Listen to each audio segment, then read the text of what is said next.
유력 후보 출마 고민 중, 민주는 재탄핵 고민 중. 고민의 방향이 다르죠. 트럼프 대통령이 어떻게 알고 한덕수 대행에게 출마하느냐라고 물었을까요? 미국이 생각보다 한국의 이 대선판 정치 상황에 큰 관심을 갖고 있다는 것. 두 번째는 우리가 생각했던 것보다 미국이 정확하게 정치 상황을 읽고 있다는 것. 그런 반증인데요. 한덕수 총리는 뭐라고 답변했을까요? 여러 보도에 따르면 일단 백악관 참모들이 트럼프 대통령에게 한덕수 총리를 유력 대선 후보로 소개했다는 겁니다. 자, 그러자 트럼프 대통령이 총리에 대해 좋은 이야기를 많이 들었다. 대선에 나가실 거냐라고 물었다는 거죠. 돌직구예요. 돌직구예요. 바로 물어보잖아요. 돌직구잖아요. 돌직구 쇼를 봤나? 라는 생각도 듭니다. 그러자 한덕수 대통령 권한대행이 이 답변을 피하지 않았어요. 여러 요구와 상황에 대해 고민 중이다.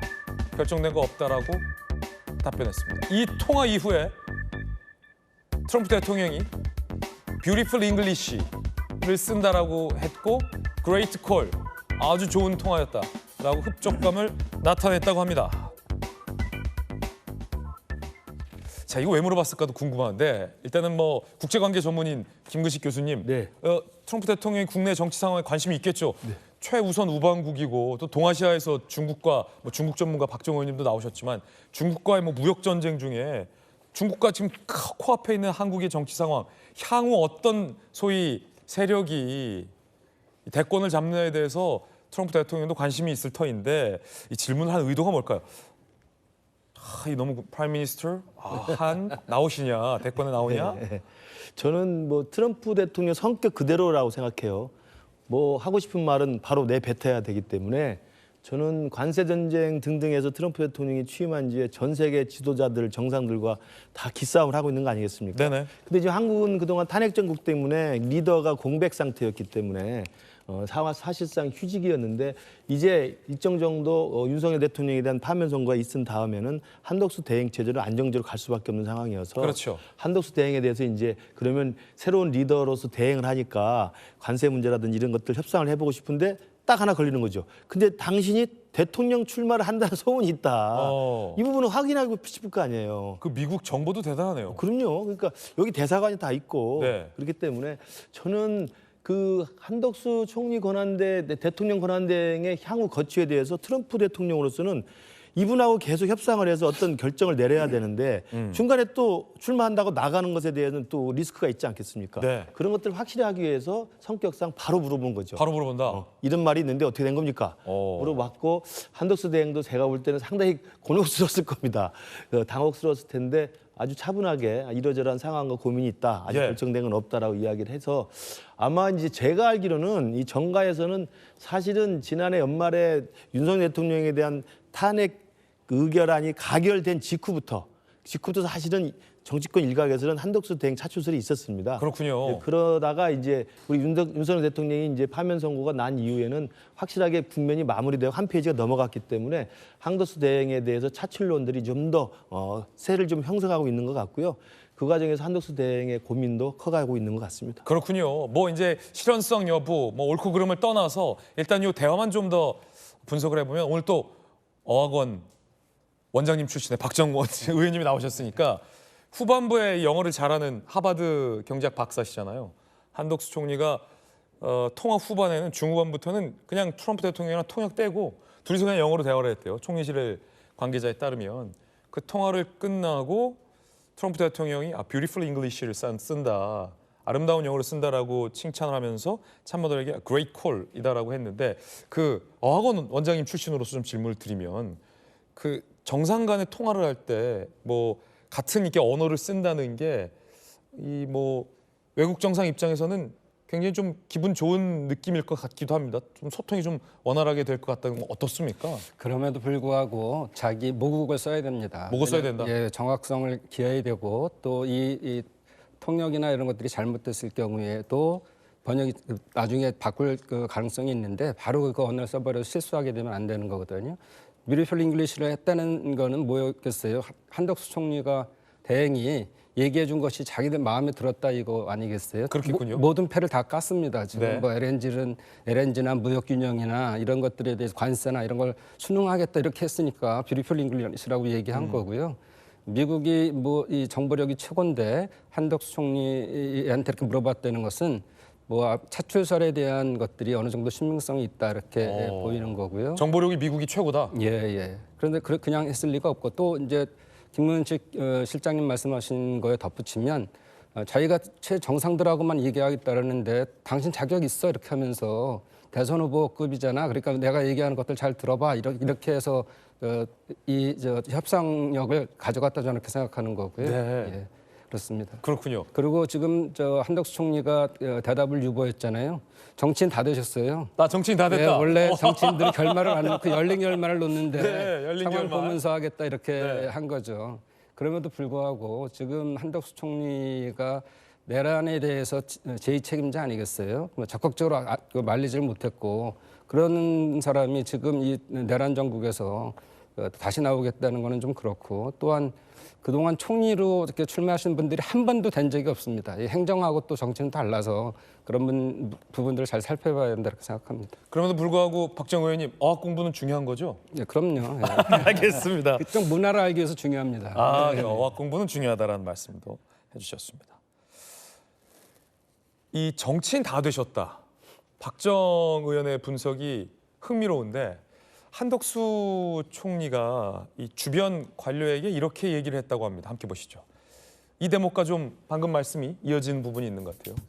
차출설이 제기되자 초반엔 대선에 디귿자도 꺼내지 말라 라고 했는데 어제는 주변 참모에게 그럴 일이 있으면 알려드리겠다라고 얘기를 했다라는 것은 자, 또 굵직한 이 큰 선거를 진두지휘해 보셨던 김영주 교수님께서 보시기에 이건 여지가 열린 겁니까? 이제 그랬을 수도 있죠. 한 번도 그 한덕수 총리가 살아오면서 대선에 출마한다고 생각해 본 적은 없었을 거예요.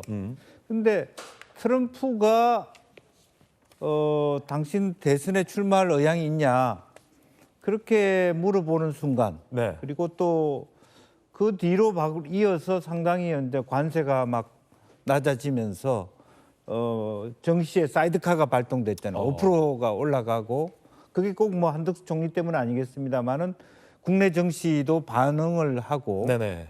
또 그러면서 본인 스스로가 이번 통상 미국의 압력에 있어서 내가 일정 정도 이러한 그 한국을 대표해서 트럼프에 대응하는 파트너로서 좋은 역할을 할 수 있겠다 이런 자신감을 갖게 되면서 생각이 조금 이제 달라질 수도 있었겠다. 오늘 조선일보 보도인가 중앙일보 보도를 보니까 두 정상이 통화를 할 때도 미국 현지에서는 이 한미 간의 어떤 협상이 네. 물 밑과 물 위에서 진행 중인데 네. 두 정상의 이제 통화 이후에 협상의 분위기가 조금 더 좋아졌다 뭐 이런 보도도 있더라고요. 그렇죠. 그래서 바로 이제 끝나자마자 뭐 그런 의도로 전화를 했을 수도 있습니다만 타이밍상 그걸 우리 미국과 동맹국인 한국과 일본을 좀 예우하면서 네네.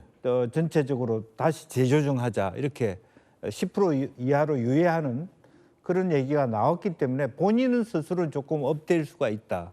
그렇기 때문에 이제 트럼프 대통령에게도 고민 중이다 이런 식의 얘기를 했다는 거 아니겠습니까? 이제 그때는 아마 예의상 뭐 저는 안 할 건데요 이렇게 얘기하기도 좀 어려웠을 수도 있는데 실제 그 다음부터 국민의힘 의원들이 와서 나와 주십시오 뭐 이렇게 얘기하면서 그 조금 생각을 하게 됐을 수도 있습니다. 근데 문제는 국민의힘의 공관위원회 그 이번이 한덕수 총리가 리스크를 갖고 들어갈 수 있는 룸을 전혀 안 갖고 있어요. 제가 보기에는 네 사람 줄여서 그다음에 바로 두 사람으로 한다. 평생을 관료로 살아온 분은 그런 결정을 못 합니다. 그러니까 국민의힘의 김대식 의원이 그런 말씀하셨는데 못할 걸요. 뭐 이런 부분이 있는 거고 당장 또 황우려 위원장도 네. 이번 주 중에 결과를 내라. 네. 옛날에는 한교안이나 이런 분들이 있을 때는 특례 입학이라는 게 있었어요. 특례 입학 소위 예, 어드밴티지를 주는 특혜 전형. 예, 특혜 전형이 있었거든요. 패스트 트랙이죠. 예. 근데 패스트 트랙 특혜 전형 없다 이렇게 완전히 쌩까는 그렇군요. 분위기거든. 그러면 방송 중에 뭐냐? 쌩깐다고 하면 안 되고요. 예, 예. 죄송합니다. 네, 배제하는 그래서 분위기다. 아니 저는 도대체 이해를 못해요. 네. 그럼 당에서 어떤 생각으로 저런 일을 되지도 않은 일에 저렇게 분위기를 띄우고 있냐 그런 생각이 좀 듭니다. 그렇군요. 한덕수 총리의 답변을 보니까 열린 결말 같은데 당의 공관위의 룰을 보면 여지는 또 없어 보이고 알쏭달쏭. 자, 여론조사 하나 보겠습니다. 한덕수 그럼 대행에 대한 이 국민적인 기대감은 어떨지 이 여론조사가 오늘 마침 발표됐는데 MBS 여론조사죠? 함께 보시죠. 자, 한덕수 대행이 국정 운영에 대한 기대감입니다. 한 대행이 국정 운영하면 잘할 것이다라는 기대감이 56%, 잘 못할 것이다는 37%. 그러니까 과반이 넘는 국민들은 이 한 대행이 국정 운영을 잘할 것이다라고 압도적이죠. 56%면 지지를 표명했습니다. 물론 이것이 대선 주자로서의 지지 선언은 아닙니다. 계속해서 여론조사 볼까요? 보수층에서는 80%가 국정 운영을 잘할 것이다라는 80%면 야 요즘 이 80%의 응답률은 처음 봅니다. 굉장한 지지를 보냈고요. 중도에서도 52%, 과반이 넘어요. 잘할 것이다라는 응답이 많습니다. 그러니까 보수와 중도 양쪽 모두에서도 한덕수 대행에 대한 신뢰감과 지지가 있는 겁니다. 궁금한 게 있는데 법적으로 양태종 변호사님, 야당에서 이제 한덕수 대행에 대한 재탄핵을 할지 말지 또 탄핵을 시킬지 말지를 지금 고민 중이잖아요. 네. 법적으로 만약에 야당이 탄핵안을 통과시키면 한 대행은 총리를 사표내고 권한대행을 사표내고 대선에 나올 수 없게 됩니까? 꼭 그렇지는 않습니다. 아 그래요? 오. 그러니까 뭐 법적으로 이제 탄핵안이 소추가 됐다고 해서 그 공무원으로서의 뭐 지위가 다 바로 상실되는 건 아니기 때문에 뭐 이제 우리나라 공직선거법상 이제 30일 이내에만 공직자가 이제 사퇴를 하게 되면 이제 뭐 대선 출마의 제한 자체는 없지만 네. 한덕수 권한대행 같은 경우는 지금 이 탄핵으로 이루어진 불안정한 국정을 잘 안정적으로 운영을 하고 이 60일도 안 남은 대선을 잘 이제 선거 관리를 해야 될 책무가 있는 분인데 본인이 그 책임자께서 사퇴를 하고 본인이 후 선수로 뛴다? 대선 후보로 출마하는 가치가 굉장히 부적절할 수 있고요. 사실 뭐 한덕수 대행은 이 윤석열 대통령 다음으로 이런 탄핵 사태 그리고 뭐 비상계엄이나 내란 혐의에 대해서 가장 큰 책임 있는 분이신데 그런 분이 대통령으로서 출마를 한다? 그건 뭐 정치적인 걸 떠나서 법적으로도 굉장히 문제가 있을 수 있다고 생각을 합니다. 그러면 탄핵을 발의해도 탄핵안을 통과시켜도 대선 출마가 못하는 건 아니다라는 말씀이신데 또 하나 궁금한 게 있는데 그 헌재가 결론을 내리는 거잖아요. 네. 그렇죠. 근데 헌재 결론이 만약에 안 나오면 한 대행이 이번에는 대선에 안 나올 경우, 아까는 이제 나올 경우, 안 나올 경우 헌재가 탄핵안에 대해서 판단을 안 내리면 만약에 이제 정권이 바뀌었는데도 계속 한 대행이 그럼 총리입니까? 그러진 않죠. 이제 뭐 일어나지 않을 일이라고 생각을 합니다만 가정적 상황에서 대통령으로 당선이 되면 이제 대통령 신분으로 바로 바뀌는 거죠. 이런 보궐선거이기 때문에. 하지만 전 그거보다도 지금 내란 혐의로 고발이 되는 것도 알고 있고 근데 대통령으로 당선이 설사 되셨다고 하더라도 내란에 대해서는 계속 재판이라든가 뭐 처벌이 될 수 있기 때문에 만약 한덕수 대행께서 대통령이 당선이 되셔도 내란죄로 계속 재판을 받고 처벌이 되시게 되면 근데 이재명 대표가 대통령 당선되면 재판 중지한다면서요? 근데 이제 그건 내란죄가 아니잖아요. 그러니까 그 아예 헌법 규정에 내란 외환 같은 경우에는 소추할 수 없다라는 규정이 있기 때문에 이재명 대표랑은 다르죠. 이재명 대표가 내란죄로 지금 한덕수 총리도 기소된 겁니까? 아마 다른 뭐 시민단체나 이런 데서 고발이라도 되어 있고 수사가 진행 중인 것으로 알고 고발이 있습니다. 됐지만 기소는 안 된 거군요. 그렇죠. 알겠습니다. 저게 아마 이제 김구식 교수님. 예, 황운하 의원 전례가 있는데요. 그러니까 공무원이 징계를 받거나 기소돼 가지고 판결이 나기 전에 사표를 제출했을 때는 수리가 되지 않습니다. 왜냐하면 그 부분에 대한 판단이 있어야만 네네. 수리를 해줄 수 있기 때문에. 왜냐하면 수리 전에 공무원이 자진 사표를 내면 퇴직금을 연금을 받을 수가 있거든요. 그렇기 때문에 수리가 되지 않는데 황운하 의원의 전례를 따져보면 수리가 되지 않더라도 자기가 피선거권을 가지고 있기 때문에 출마하겠다는 의사를 가지고 사표를 낸 순간 출마 자격은 생깁니다. 나와서 당선되고 또 저기 됐잖아요. 그렇죠. 그러니까 지금 뭐 이 상황이 가정적으로 얼마나 가능성이 있을지 모르겠지만 실제로 한덕수 총리 권한대행에 대해서 민주당이 만약에 재탄핵을 했다. 네. 그럼 제일 깔끔한 것은 재탄핵하면 탄핵안을 국회에서 가결하기 전에 사퇴를 먼저 하면 되는 거죠. 아, 그럼 되겠군요. 가장 깔끔한 겁니다. 사실은 지금 일각에서 나오는 이야기는 한덕수 대행이 엊그저께 2명의 헌법재판관을 임명한 것도 오히려 민주당의 재탄핵을 유도해서 사퇴를 하려는 게 아니냐는 일각의 분석도 있었어요. 그렇군요. 그러니까 탄핵안을 올려서 발의해서 투표하기 전에 사퇴를 해버리면 깔끔하게 출마할 자격이 생기고 명분도 생기는 거죠. 그렇군요. 근데 그렇지 않고 이제 사퇴를 하지 않는다면 탄핵안이 가결될 거 아니겠습니까? 가결되면 바로 직무정지 상태가 되기 때문에 그때부터는 복잡한 상황이 되고 그때는 애매해지겠군요. 사실은 출마하는 것 자체도 굉장히 좀 명구스러운 상황이 되긴 되죠. 그래서 잠시 후 얘기 나눠보겠습니다. 민주당 내부에서 탄핵을 한 번 더 시키는 게, 탄핵을 한 번 더 먹이는 게 오히려 지금 한 총리를 더 띄워주는 건 아니냐라는 고민도 민주당 내부에서 있는 것 같습니다. 그 얘기는 좀 잠시 후에 또 우리 박정호 의원님께 여쭤보도록 하겠고요. 여당 일각 안팎에서는 한덕수 대행의 차출론이 목소리가 커지고 있습니다. 함께 보시죠. 영남 지역에는요, 당내 의원 108명 중 30명 정도가 한대행 지지 뜻을 밝혔다. 이거 대단한 규모인데 이미 현역 의원 30명이 뭉쳐있다? 한대행으로? 물론 저 중에는 이른바 양다리 내지는 제가 파악하기로는 3다리까지 있어요. 그러니까 3명의 후보에 걸쳐놓는 분도 있는데 뭐 그거야 이제 구체적이 되면 정리가 되겠죠. 어쨌든 30명 정도의 현역 의원들이 뜻이 있다. 적은 숫자 아닙니다. 호남 지역 당협위원장 12명이 어제 출마 선언을 촉구하기도 했습니다. 들어보실까요? 존경하는 한덕수 대통령 권한 대행 및 국무총리께 간절히 호소합니다. 경제와 안보 전문가로 글로벌 통상 전쟁의 적임자로 대한민국을 지킬 유일한 후보는 바로 국무총리인 한덕수 대통령 권한 대행입니다. 호남의 상징적 국민 통합의 메시지를 동시에 지닌 한덕수 총리가 대통령 후보가 되어야 합니다. 국민의힘 호남 당협위원장들이 기자회견을 한 겁니다. 김우식 교수님, 한 총리가 호남 출신이에요? 전주 출신으로 알고 있습니다. 아, 그래요? 그러니까 아마 일각에서는 이제 한 총리 대망론 차출설이 나오는 게 지금 같은 국가 이기 또 트럼프 대통령과의 관세 전쟁, 경제 전쟁을 치러야 되는 상황에서 한덕수 대행의 그동안의 커리어가 상당히 유용하다 이런 네. 이야기를 많이 하고 그런 상황에다가 또 플러스 지금 우리 국민의힘이라는 보수 정당에서 제가 알기로는 대선 후보로 선출된 사람 중에 호남 출신은 없었던 걸로 알고 있습니다. 지금 있는 한 18명, 14명의 후보들 중에서도 호남 출신 없어요? 있긴 있죠. 이정현 같은 이정현 경우는 후보가 이제 있군요. 호남 출신인데 그건 이제 경선에 출마한 분들이고요. 그렇구나. 공식 후보로 선출된 그렇군요. 분 중에는 호남 출신이 없었기 때문에 아마 이제 저기도 이제 전주의 당협위원장께서 몇 분 나와서 하는 이야기가 국민의힘 소속의 대선 후보로서 오히려 호남 출신이 하면은 호남 우파들을 결집시키고 오히려 지역주의를 좀 해소할 수 있는 명분이 있지 않느냐 아마 그런 의도에서 정치적 발언을 한 것으로 보입니다. 그렇군요. 김영주 의원님, 네. 현역 의원 30명이 한대행을 지지할 거다라는 아까 한 영남 의원 얘기도 있었는데 이거 어떻게 보십니까? 정치 전문가시니까. 그러니까 기본적으로는 아마 그 30명은 원래 오세훈 후보 정도를 뭐 지명했을 생각을 가졌을 겁니다. 한덕수가 뜨기 전에는. 네네. 근데 최근에 오세훈 시장이 명태균 게이트 그리고 또 부동산 문제로 트렌드가 아주 좀 좋지는 않은 상태다 보니까 그리고 또 하나는 이제 당내 인사로서는 역부족이다라는 네네. 인식이 있을 겁니다.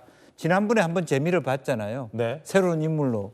그래서 이번에도 특히 이제 뭐 트럼프를 앞세워서 통상 이런 것을 앞세워서 한덕수 총리 무난하다. 그리고 또 당내에서도 실제적으로 보면 그 뭐 박영수 의원이나 이런 분들은 역으로 보면 전북 분위기 때문에 훨씬 소구력이 크다. 이걸 강조하시는 분들도 있습니다. 그러니까 실제적으로 실력도 있고 경륜도 있고 더군다나 호남 후보라서 가지는 어드밴티지가 있다. 네네. 이렇게 보는 것 같고 그래서 아마 그렇기는 하지만 한덕수 총리가 경륜 있는 분이라는 뜻은 뭡니까?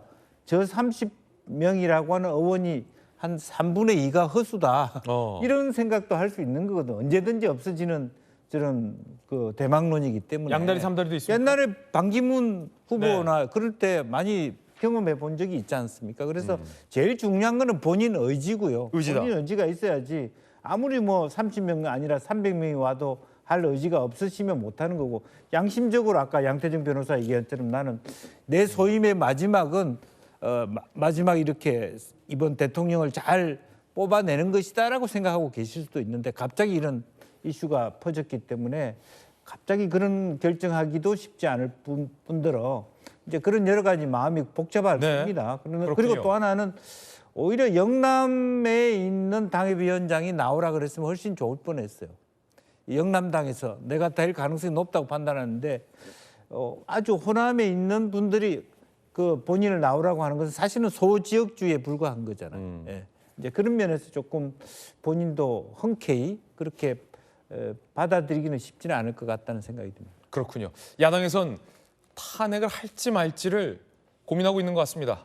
근데 한 가지 좀 비판적인 지점은 탄핵은 그러라고 쓰는 게 아닌데 한번 기각이 됐던 인물에게 이 정치적인 견제의 의미로 탄핵을 또 할지 말지를 고민한다는 것 자체가 이 본디 탄핵의 취지와는 다르다는 비판, 법적인 비판은 분명히 있습니다. 어쨌든 야당이 정치적 선택에 대한 고민일 텐데요. 들어보시죠. 만약에 한다면 다음 주를 넘기지 않을 것이고 다음 주를 넘긴다는 것은 여러 가지 문제가 있음에도 불구하고 탄핵을 선택하지 않겠다라는 당의 의사결정이 있을 것이고 지금 여러 의견들을 당 지도부가 수렴하는 과정으로 이해해 주시면 되겠습니다. 민주당의 어떤 딜레마라는 겁니다. 박정 의원님 탄핵을 할지 말지 지금 노정면 대변인 얘기도 만약에 한다면 그 가정법을 썼어요. if 만약에 한다면 다음 주가 될 것이다. 그럼 이게 할지 말지에 대한 아직 결정이 아직 안 됐다. 고민 중이다. 이런 뜻이죠. 현실적으로 탄핵이 쉽지 않고 저 오. 개인적으로도 탄핵은 반대입니다. 왜냐하면은 야 지금 박정 돌직구입니다. 다른 건은 모르지만 탄핵을 한번 받은 사람을 다시 재탄핵한다는 거에 대한 내용은 다르긴 하지만 문제가 있을 수 있고 지금 온 국민이 새로운 대한민국 만들어야 된다고 하고 있는 과정에서 지금 중도층이 상당히 우리 민주당을 지금 지지하고 있는 상황이잖아요. 그러니까 지금 이 대선을 통해서 이기는 게 중요하기 때문에 상수를 늘리고 변수를 줄여야 됩니다. 그런 차원에서 다시 탄핵을 함으로써 중도층이 이반되는 거는 저희가 할 필요가 없다 이렇게 네. 생각되는 거죠. 박정 의원님의 소신이에요. 나는 예, 탄핵 예, 반대다. 예.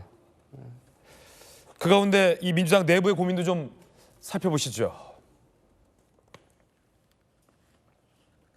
자, 민주당 지도부 의원 굳이 윤 대통령처럼 만들어줄 필요가 없다. 탄핵시켜달라고 일부러 덜하는 것 아니냐. 민주당 일각. 지금 탄핵에 나서는 것은 한대행이 원하는 각본대로 움직여주는 것이다.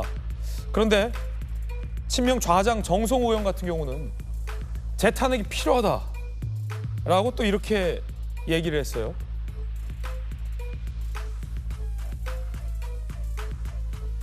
자, 한덕수 딜레마라는 겁니다.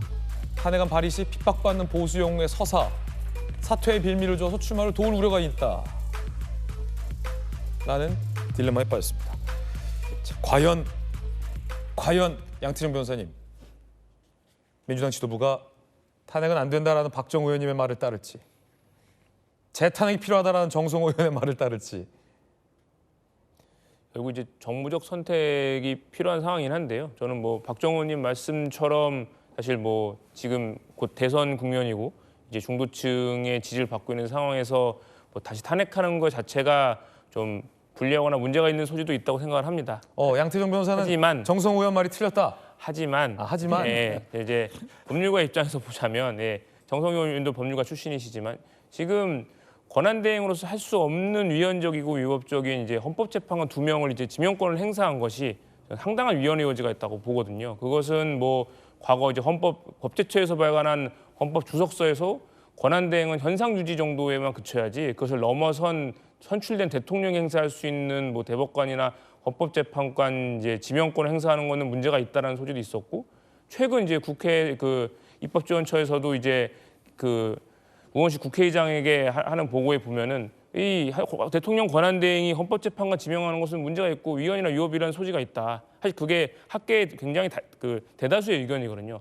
굉장한 큰 위헌 위법이 있기 때문에 그거에 대해서 탄핵안을 소추해서 발의해서 탄핵안 가결까지 가는 그것도 좀 문제가 되지는 않을 거라고 봅니다. 결국 이 부분은 이제 지도부에서 이제 정무적으로 판단할 부분이 아닌가 생각이 됩니다. 네. 제 생각에는 박 의원님. 뭐가 있냐면 두 분의 헌법재판관을 권한대행이 지금 임명을 했어요. 이게 헌법재판소에서 판단이 있을 겁니다. 그 판단이라는 방법이 있기 때문에 헌법재판소의 판단과 국민의 심판이 같이 있는 거죠. 꼭 국회가 탄핵해야 되는 건 아니다. 지금 54일밖에 안 남은 대선 기간에서의 최고의 선은 이번 선거를 민주당은 이기는 겁니다. 그렇기 때문에 모든 걸 저는 거기에 초점을 맞춰야 된다는 것이고요. 지금 한덕수 대행이 아까 여론조사로 봐서 국정 운영을 잘할 거다 이렇게 나온 것들은 실제로 잘하는 것도 있다고 생각하지만 그거보다는 이 비상 상황에서 최상목 대대행까지 갔다 다시 왔잖아요. 그러니까 나머지 기간을 잘해주길 바라는 거지 그 이후에도 잘할 수 있다고 보는 거는 과표집됐다 저는 그렇게 생각하고 네. 있습니다. 지금 30번 탄핵안을 발의했잖아요. 야당이. 야당 일각에서는 30번이나 31번이나 크게 차이 안 난다라는 얘기도 있고 31번까지 하게 되면 대선 국면에서 박정 의원님 말씀처럼 중도층 다 돌아선다라는 우려도 지금 나오고 있거든요. 과연 야당은 31번째 탄핵을 발의할지 이번엔 참을지 궁금합니다. 한덕수 대행은 50여 년간 공직 생활을 했고요. 노무현 정부와 MB 정부, 윤석열 정부, 여야 양쪽 정부를 두루두루 거치면서 고위 공직 생활을 했습니다. 평도 꽤 좋습니다.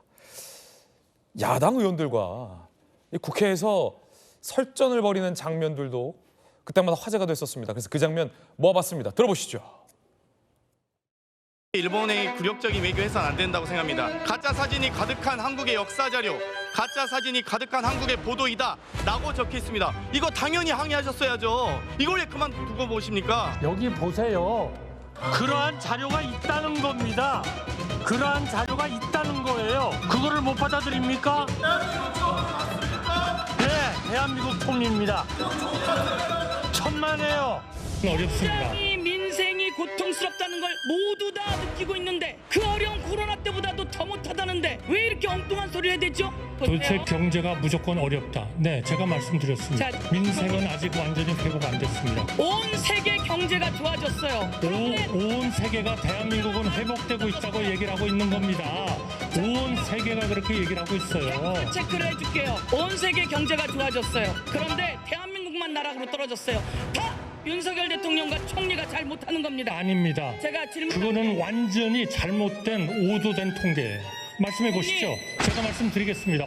어떤 통계입니까? 정신 차려야 된다 이거예요. 정신은 항상 차리겠습니다. 자, 대통령께서 국회와 국민을 졸로 보고 있기 때문에 잘 생각하세요. 아주 잠을 안 자면서 생각하겠습니다. 개원식 날 대통령이 미국 국회의원들하고 킹건 여사 생일 파티? 대통령실에서는 왜 하필이면 이런 사진을 공개해가지고 국민 염장을 지르냐 이거예요. 비서실장으로서 모든 정권에 걸쳐서 최고였던 박지원 의원님을 따라갈 사람이 없기 때문입니다. 그렇죠. 나를 데려다 써나가세요. 이게 의회에 이 정치력이 있다라는 얘기가 나오는 게 김우식 교수님. 네. 싸울 때는 확실하게 싸우고 정치구단 박지원 의원의 공세가 한 번에 누그러졌잖아요. 이게 칭찬할 때는 띄우면서 이 조크긴 하지만 사실 두 분이 가까울 수밖에 없잖아요. 같은 정부에 있었기 때문에 나를 데려다 쓰라고 하라라는 의회에 뭐 예를 들어서 뭐 대선 후보로서의 TV 토론이나 정치력이 있는 거 아니냐 이런 관측도 여당 내에서 나오고 있다는 건 어떻게 보세요? 저 자료 화면을 보면 한덕수 총리가 역시 경륜과 연륜이 쌓이는 게 다 보이는 거죠. 그러니까 사실 민주당 의원들의 그냥 사실은 대놓고 일단 큰 소리 치는 거 아니겠습니까? 이게 대정부 질의에서 총리 불러다가 호통치는 게. 그러나 절대 기죽지 않고 할 말을 하면서도 또 A는 갖추는 이 모습을 보이고 있는데 이제 박지원 의원과의 아까 주고받던 이야기는 두 분의 특수관계가 있습니다. 그렇죠. 워낙 친하고 또 제가 듣기로는 한덕수 권한대행의 가장 큰 장점은 고위관료로 정부 고위관료 시작해서 뭐 주미대사 통상교섭본부장 총리 부총리 뭐 다 겹치면서 자기 주위에 있는 기자분들을 포함해서 모든 지인들에게 정말 한결같이 잘합니다. 상상할 수 없을 정도로 잘한다는 표현이 많아요. 예. 이렇게까지 챙기시나? 라고 하는 걸 좀 깜짝깜짝 놀릴 정도로 잘하시기 때문에 주위 분들에 대한 관리가 아주 철저한 분이고요. 그런 면에서 보면 상당히 많은 정치를 갖고 있는데 중요한 건 이제 대선 출마 여부지 않습니까? 근데 대선 출마라는 것은 관료로서 쭉 성장하면서 주위 분들을 챙기고 설득하고 예의를 갖춰서 대하는 거하고 정치적인 난국과 위기가 있을 때 그걸 돌파하는 능력은 또 다른 겁니다. 또 다른 능력이다. 그렇기 때문에 뭐 아까 우리 김영주 의원께서 반기문 유엔 사무총장 사례를 이야기했습니다만 그걸 결심하기에는 물론 이제 한덕수 총리 권한대행은 그것보다 더 큰 정치력이 있을 수 있겠습니다만 그 관료로서의 한 50여 년의 행보와 이러한 위기 상황 그리고 승리가 낙관하기 어려운 상황에서의 대선 후보로서의 출마 결심과 그 이후의 행보에 대해서 어떤 위기와 돌파를 할 수 있는 리더십이 있느냐는 본인 스스로가 결정해야 될 문제라고 생각합니다. 네, 한덕수 대행과 관련된 여러 가지 가능성, 여러 가지 이야기들 아주 흥미있게 전해드렸습니다.